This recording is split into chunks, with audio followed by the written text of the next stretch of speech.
নিয়মিত যে কাজ আছে পার্টির সেগুলো নিয়ে যেমন পর্যালোচনা করি। আগামী 2 মাস নভেম্বর ডিসেম্বর মাস জুড়ে আমাদের যে কাজ তার পরিকল্পনা গ্রহণ করা হয়েছে। প্রত্যেকটা জেলায় তাই হয়। রাজ্য কমিটি বৈঠক সমাপ্ত শেষ হলো কলকাতায়, সেখান থেকে আমরা নতুন সিদ্ধান্ত নিয়েছি। নভেম্বর মাসে পার্টির যেরকম কাজ হবে, রাজনৈতিক প্রচার যেরকম হবে, 7 থেকে 17 নভেম্বর বিপ্লব বার্ষিকী উপলক্ষে সর্বস্তরে যেরকম আমাদের পতাকা উত্তোলন হবে পার্টি, এবং যে আন্দোলন 100 দিনের কাজ তার দাবিতে, জব কার্ড বাঁচার দাবিতে 4 ক ফর্ম ফিল আপ করা হয়েছিল কাজের জন্য। এখন 4 খ ফর্ম ফিল আপ করা হচ্ছে। প্রথম ওরা নিতে চায়নি, তারপরে জমায়েত করে আন্দোলন সংগ্রামের মধ্য দিয়ে ব্লকে এবং অঞ্চলে আমরা বাধ্য করেছি। আবার উল্টো দিকে কোর্টেও মামলা করা হয়েছিল, সেখানে তো আপনারা দেখেছেন বিজেপি এবং তৃণমূল উভয় চাইছিল এই কাজ বন্ধ থাকুক। কোর্ট 1 আগস্ট থেকে বলেছিল কাজ চালু করো, করেনি। বিজেপি গিয়েছিল, কেন্দ্রের সরকার সুপ্রিম কোর্টে গিয়ে আপিল করেছিল যাতে হাইকোর্ট যে কাজ চালু করার কথা বলেছে সেটা যাতে স্থগিতাদেশ দেওয়া যায়, কিন্তু সুপ্রিম কোর্ট এটাকে নাকচ করে দিয়েছে। আমরা ধন্যবাদ জানিয়েছি, এবং এখন রাজ্য সরকারকে কাজ দিতেই হবে, তার সঙ্গে দাঁড়িয়ে ক্ষতিপূরণ দিতে হবে যারা কাজ চেয়েছে আইন অনুযায়ী। আর আমরা বারবার বলছি দুর্নীতি রোধ করার রাস্তা হচ্ছে মানুষকে শাস্তি দেওয়া নয়, দুর্নীতিগ্রস্ত তাদেরকে শাস্তি দেওয়া। বিজেপি দুর্নীতিগ্রস্ত তৃণমূলকে ছাড় দিচ্ছে, কিন্তু রাজ্যের মানুষকে, গরিব মানুষকে শাস্তি করছে। ক্রমাগত যেটা করছে একটা ইস্যু থেকে অন্য ইস্যুতে নিয়ে যাচ্ছে।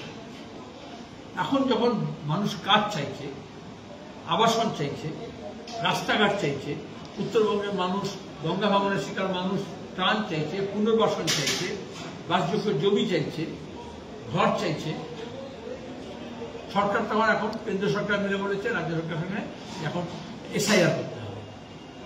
ভোটার লিস্ট ঠিক করার দায়িত্ব সরকার, ইলেকশন কমিশনার।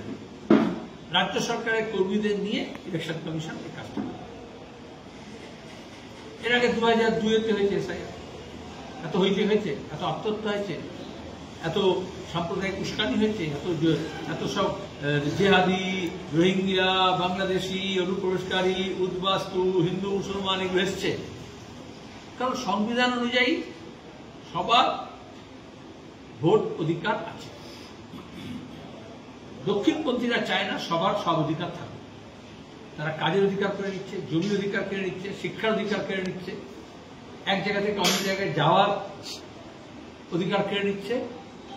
কখনো গুন্ডা, বদমাইশ, এসপি, ডিএম, ডিআইজিকে ব্যবহার করে সিভিক থেকে শুরু করেছিল। পঞ্চায়েত প্রশাসনে, লোকসভা, বিধানসভা দেখেছি মানুষের ভোটাধিকার কেড়ে নিতে চায়, ভোট দিতে দেয় না।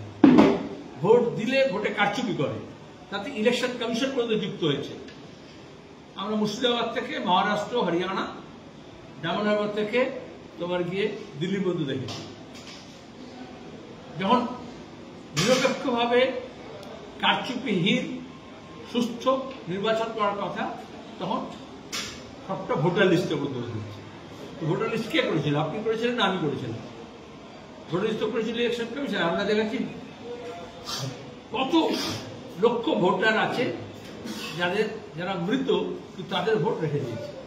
তাহলে বিজেপি, তৃণমূল পরিকল্পিতভাবে নির্বাচন কমিশনের যোগসাজশে তারা এই মৃত ভোটারদের ব্যবহার করে। আর এই জন্য মোদী ভোটের সময় বলেন কবরস্তান কি বাত হোক, উত্তরপ্রদেশ নির্বাচনে বলেছেন শ্মশান কি বাত হোক। কারণ যারা শ্মশানে, কবরস্থানে চলে গেছে তাদের ভোট দিয়ে এরা মন্ত্রী, মুখ্যমন্ত্রী, প্রধানমন্ত্রী হয়েছে। আমরা এই জন্য বলেছি নির্ভুল ভোটাধিকার চাই, এবং তালিকা থেকে মৃত মানুষকে নাম সরিয়ে হবে। আমরা যখন জমাও দিই নানান জটিলতা দিকে সেই নামগুলো মানুষ মারা গেলে রেশন কার্ড তাড়াতাড়ি কেটে দেয় না, কিন্তু ভোটার লিস্ট থেকে নাম কাটে না। কারণ ওখানে হচ্ছে রেশন দিতে হবে সরকারকে, আর এখানে হচ্ছে মানুষ ভোট দেবে, তাহলে মানুষ আর ওই ভোটটাকে তারা ব্যবহার করে। তাহলে মানুষের ভোটাধিকার রক্ষা করতে হবে। মূলত যারা উদ্বাস্তু মানুষ, বাস্তুহারা মানুষ, যারা পরিযায়ী মানুষ, যারা প্রান্তিক মানুষ, আদিবাসী, তপশিলি, মতুয়া, নবশূদ্র, আর্থিকভাবে সচ্ছল নয়, চরে বাস করে, সীমানা এলাকায় বাস করে, দুর্গম এলাকায় বাস করে, সেখানকার মানুষ এবং যারা অল্প শিক্ষিত, অশিক্ষিত, তাদেরকে যখন এই ডকুমেন্টেশনের কথা বলা হচ্ছে, তথ্যের কথা বলা হচ্ছে, 2002-এর তালিকার কথা বলা হচ্ছে, বাপ ঠাকুরদার জন্মের বৃত্তান্ত বলা হচ্ছে, তারা ঘাবড়ে যাচ্ছে। আর শাসক দল সবসময় এই কাজটাই করে, সে কেন্দ্রের হোক বা রাজ্যের হোক, মানুষকে ভোটের আগে ঘাবড়ে দেয়, ভয় দেখায়, আর সেই ভয়ার্থ মানুষকে বলে আমার কাছে এসো, আমি তোমাকে পরিত্রাণ দেবো। বিজেপি তখন বলছে এই তো আমার কাছে এসো, আমি তোমাকে নাগরিকত্ব দিয়ে দেবো।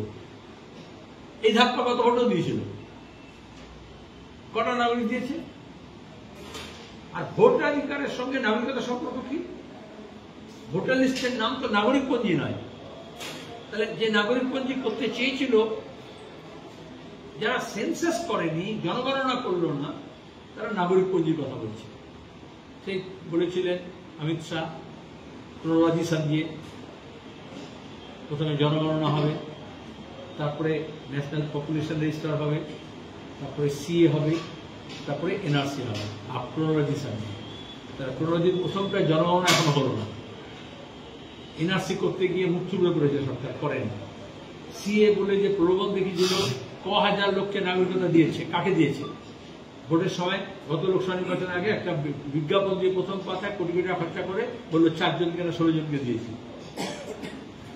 আর এখন আবার বলছে বিজেপি 50 টাকায় হিন্দু কার্ড নিলেই, মতুয়া কার্ড নিলেই হচ্ছে তোমার নাগরিকতা সুরক্ষিত দেবে। এটা ধাপ্পা, ধোকা। যেটা মোবাইলে প্রতিদিন আপনারা দেখেন, আপনি লটারি পেয়েছেন, আপনি ব্যাংকে এই নাম্বারটা ধরুন, এই লিঙ্কটা দিন, আর তারপরে পুরো টাকা সাভার করে দেয়। এবং আপনার ভোটটাকে সাভার করার জন্য, আপনার নাগরিকতা সাভার করার জন্য এ ধরনের প্রলোভন দিচ্ছে। এই জন্য এই মানুষগুলোর কাছে আমরা পাশে দাঁড়াবো সিদ্ধান্ত নিয়েছি। ইতিমধ্যে আমরা সিইওর কাছে দরকার দেখেছেন, চিঠি দিয়েছি, তাদের নির্দিষ্ট দাবি উত্থাপন করেছি। সব বামপন্থী দল মিলে আমরা সিইও অফিসের সামনে অবস্থান করেছি, সেখানে গিয়ে ডেপুটেশন দেওয়া হয়েছে। সর্বদলীয় বৈঠকে আমরা বলেছি এটাকে স্বচ্ছতার সঙ্গে করতে হবে। এসআইআরকে ঘিরে ভয় বা ভীতি সঞ্চার করা যাবে না, আতঙ্ক সৃষ্টি করা যাবে না, কোনো প্রকৃত ভোটারের নাম বাদ দেওয়া যাবে না।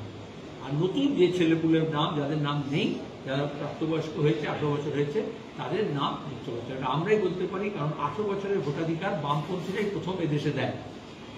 বামফ্রন্ট সরকার পুরসভা এবং পঞ্চায়েত নির্বাচনে প্রথমে দিয়ে আমরা, তারপরে সংবিধানে, তারপরে জনপ্রতিনিধি আইনে সংশোধন করে গোটা দেশে এমএলএ এমপি ইলেকশনে এটাকে সামিল করা হয়। তাহলে আমরা গণতন্ত্রের সম্প্রসারণ চেয়েছি, বিজেপি তৃণমূল গণতন্ত্রের সংকোচন চেয়েছে। গণতান্ত্রিক অধিকার রক্ষার জন্য আমাদের যে লড়াই, তারই এটা একটা অংশ। ওদের ধোঁকাবাজির বিরুদ্ধে, দুর্নীতির বিরুদ্ধে।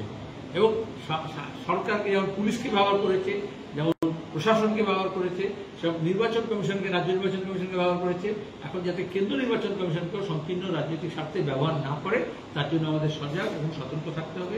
একদিকে যেমন আন্দোলন করছি, আমরা প্রচার করছি, তেমনি আমরা এলাকায় এলাকায়।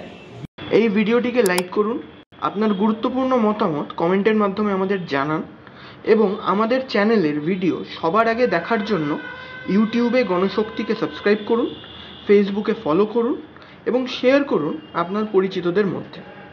আমাদের চ্যানেলে আপলোড হওয়া ভিডিও নোটিফিকেশন পেতে বেল আইকনটি ক্লিক করতে ভুলবেন না।